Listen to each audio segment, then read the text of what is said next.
Hello everyone on the internet and thanks for tuning in. This is RyuKiva from RyuKiva Toku with another Toku unboxing. So I'm finishing the Juukou Beet Fighter Kabuto series with the amazing Black Beet, or Shadowborg as he was known in the Beetleborg series. So this one is a figure on its own as opposed to red and green that were together.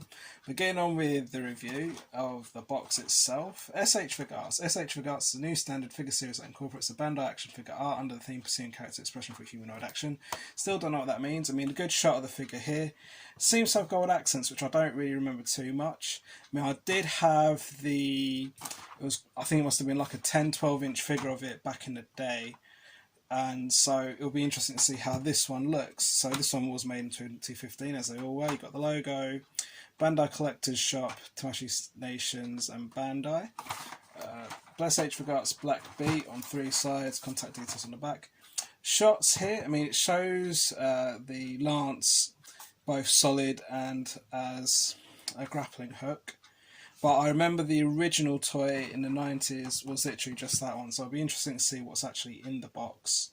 Simple style and heroic actions, all it says. I mean, price-wise, you're looking at around somewhere between 7,000 to 9,000 new or used, and that's if you can even find it, because again, all these Beet Fighter Kabuto S.H.Figuarts are quite hard to get hold of.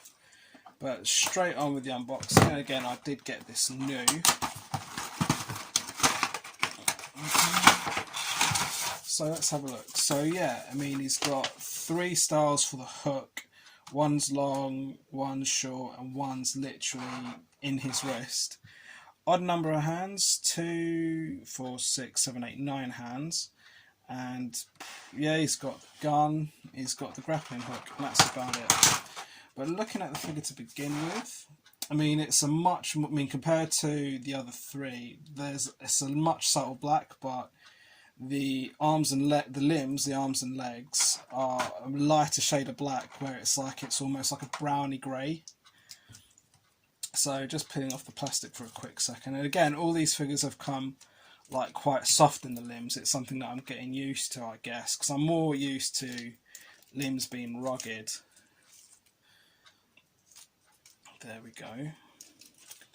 I mean, again, it's quite an understated colour. And again, considering the figure's 6 years old already, the limb, I mean, again, it might be due to age rather than...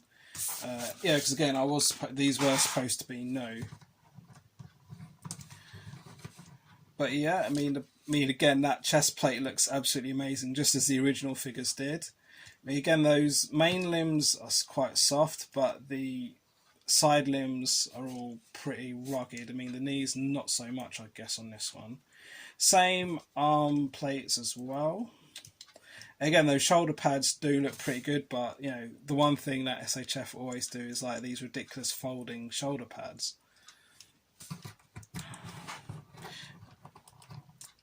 I mean, posability.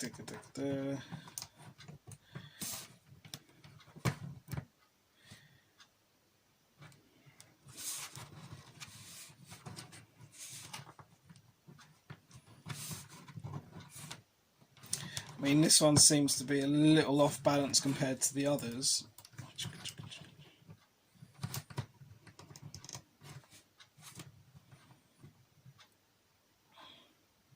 I mean, that's a kind of random walking pose there, but he's on his toes, but it's a very weird pose, but that's how he seems to have balanced. I mean, looking at the 3 different ones here, I mean, that's pretty standard. I mean, again, it's pretty basic and detailed, it's very flat. But this is the one with a wire, which I guess that's actually very unique to SHF full stop. I like that. And let's have a look at how it's supposed to attach though. So basically there should just be a hole in, yep, got the hole in the wrist there, and that's where you pop everything on.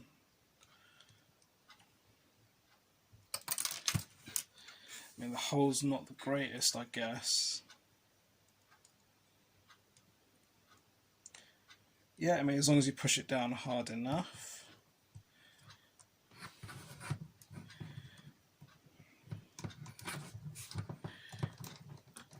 And you can do some real wicked CGI style poses with that, because again, you don't really get that sort of thing in. Because I think the one figure that I remember that has anything even remotely like this is probably Kamen Rider Z Cross, but his one was just like a ball, like a chain ball, or like it was like a rope with like the little metal ball bearings. But with that, I mean, again, the balancing's not the best, but at least he's got like a very unique selling point. I mean, again, maybe it's down to age, but it's quite pliable. But it's just a very bizarre sense of balancing on this one. If I try and replicate one of the poses, I mean, again, he comes with 9 hands, but I don't really see why. If again, his weapon comes from the wrist. So again, a lot of his poses are like he's bending at the torso.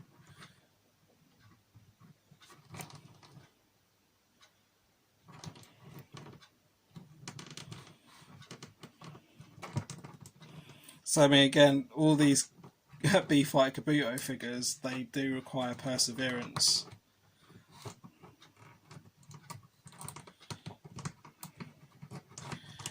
And again, it's just about trying to pose in a way that doesn't look unnatural, I guess.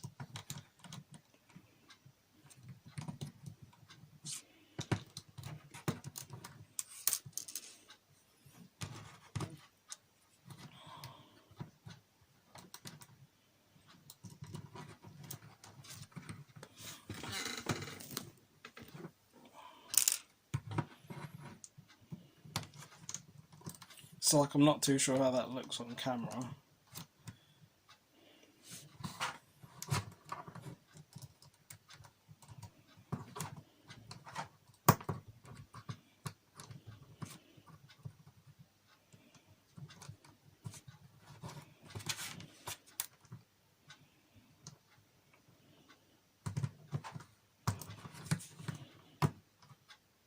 But yeah, but after some perseverance, you can just about get like a decent balance in. I mean, looking at it in the light, the visor is somewhat translucent, but again, a lot of the black, because it's black, what much can you do?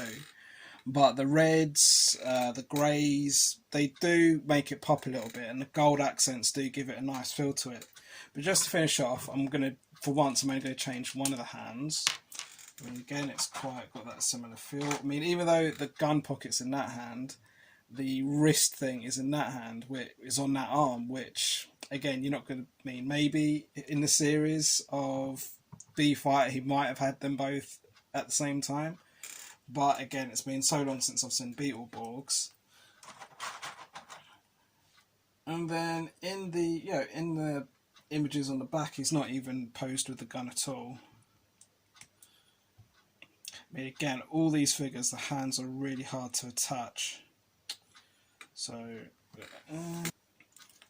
just to finish off, I mean, again, the gun, standard details as with the others. I mean, again, but with a black theme to it.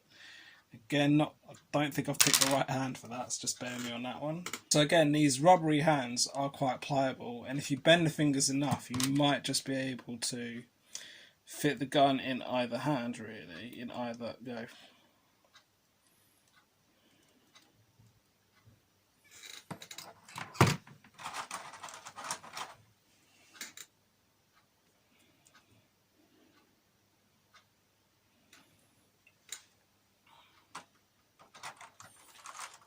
So he has specific fingers that are to hold the gun, which is a bit of a pain because he can only hold it in his left hand, even though that's the same one that the weapon, his wrist weapon is on.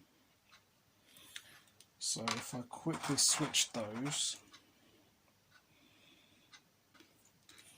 So that is him. Right, so if I actually finish the pose with just the main grappling hook in there, or actually, you can't even have it in at all. You can't use the gun and one of the grappling hooks at the same time.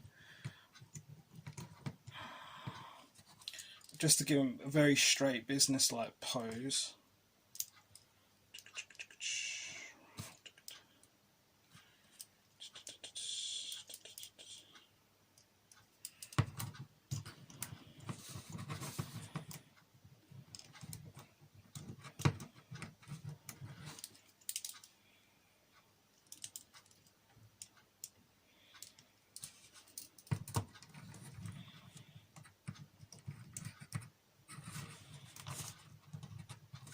So that is almost a pose, but at least where he's got really flexible ankles, it just takes a bit of perseverance, really.